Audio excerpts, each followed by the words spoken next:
broadcaster and journalist Piers Morgan is right here, and we were just talking, weren't we, about all kinds of We were things. spilling all sorts of gossip there. Wow, did they get that? I think probably. Now, look, a remarkable speech. It was extraordinary, but you kind of think to yourself, has he overpromised here? What do you think? What did you think about it? Well, look, he is a showman, yes, and he does tend to say, I'm going to solve the world of all its problems. I think that this time round, two things about Trump. I think, one, professionally, he's had a go at president first time round. It was pretty chaotic. He did some good stuff, he did some bad stuff. But he kind of worked out, never having been a politician, what it takes to actually lead in a political world. Okay. And I think this time around, having talked to him a lot recently, he's definitely much more laser-focused. I mean, that speech yesterday, much shorter than people expected, very focused, very on point, didn't go off script, knows exactly what he intends to do and how he intends to do it. So I think that's going to be to his benefit and probably America's. Secondly, on a human level, he nearly died a few months ago. Yeah. You know, he got shot. The bullet grazed his ear because he turned his head at the last second from an AR-15 semi-assault rifle. If that had been half an inch that way, he's dead. Yeah. And then a few weeks later, he nearly died again on his golf course when there was a sniper waiting in the bushes and Trump was 3-4 minutes away from being killed. So I know this from talking to him, he's a changed guy. Right. Now, not in terms of his bombast, his rhetoric, and if you punch him, he'll punch you back, all that won't change.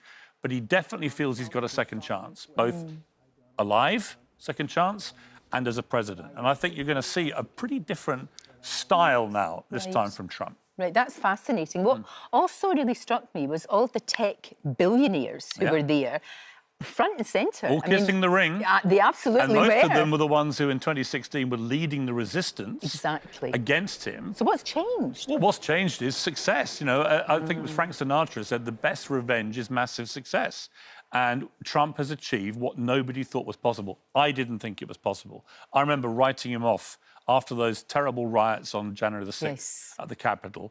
I saw no way back for Trump, and certainly for about another year, he was in the political wilderness. And then it was interesting what happened. They kept trying to jail him. And I kept thinking, why are you doing this? This won't work. You know, you're trying to criminalise a president in a way you've never done before. And when the first case that came up was the Stormy Daniels case, and I was like, really? You're going to drag an American president through a criminal court for the first time over an alleged one-night stand with a porn star 20 years ago and shuffling a bit of paperwork? That's really what it amounted to. I thought it was so petty and so obviously politically motivated that it would backfire. And sure enough, it massively backfired. Independents in America in particular just thought this is an overreach by the Democrats. Then you add in the assassination attempt and the later one to try and kill him as well.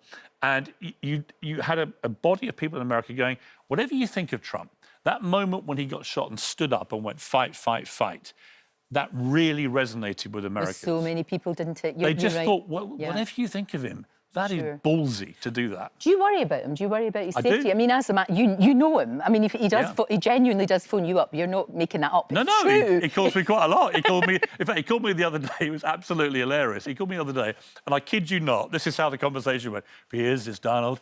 He said, "I'm just watching you on TV with Melania," and I just said to Melania, "Wow, he's looking great." Oh, behave. And he said, "You know something? He's looking so great. I'm going to call him and tell him how great he looks."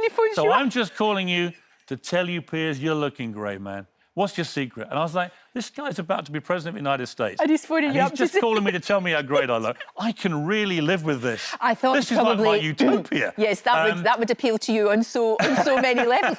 You know, you talked about January the 6th. One of the first things that he did was actually to pardon basically the people who had rioted. Do you think that's going to go down well with it'll go down very well with the MAGA crowd. He's said he was going to do this. A lot of people, including his own Vice President J.D. Vance, had said that the best thing to do might be to pardon some of the ones who weren't violent, but not pardon the ones who were violent and attacked police officers and so on. He's actually gone the whole hog, and he's basically pardoned or commuted sentences for all of them.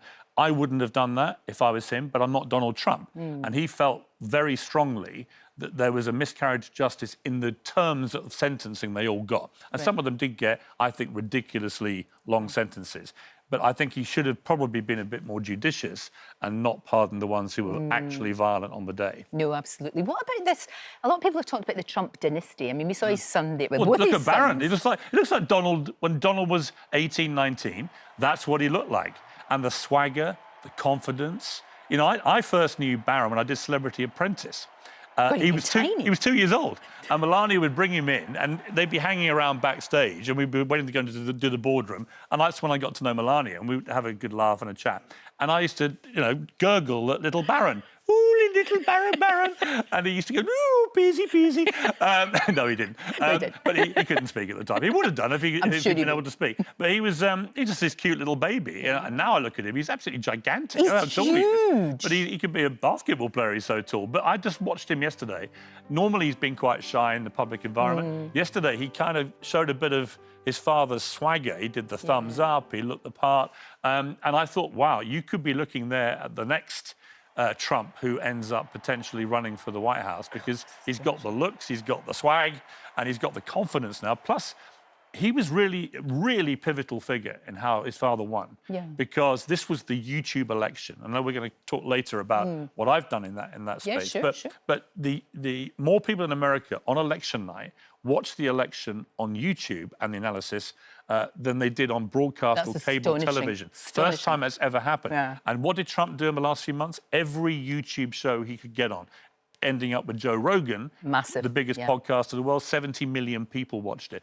Who told him to do all those shows?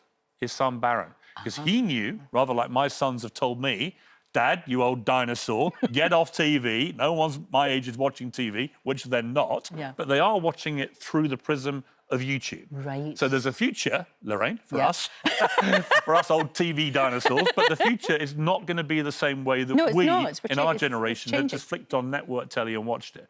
The network bosses here won't like me saying that, but get with the programme, because actually young people watched this kind of content in a different way. They're still watching the content, they're just watching it in a different way, which is what I want to talk to you about later. Yes. Because I'm interested to find out on your YouTube channel whether we might see the President of the United States, perhaps. Well, the last words he said to me in a chat when he rang to tell me how great I am, just to remind you of what that conversation was about. Indeed. Were, I said, what about an interview, Mr. President? I've done about 40 with him. I said, what about another interview? He went, why don't we do something special at the White House? I went, yes, Mr. President, that would be great. So watch the space. Well, that's a wrap for this video. We hope you enjoyed it. We have all the best moments from the show right here on the channel. And if you like this video, then we think you'll love this one. See you next time.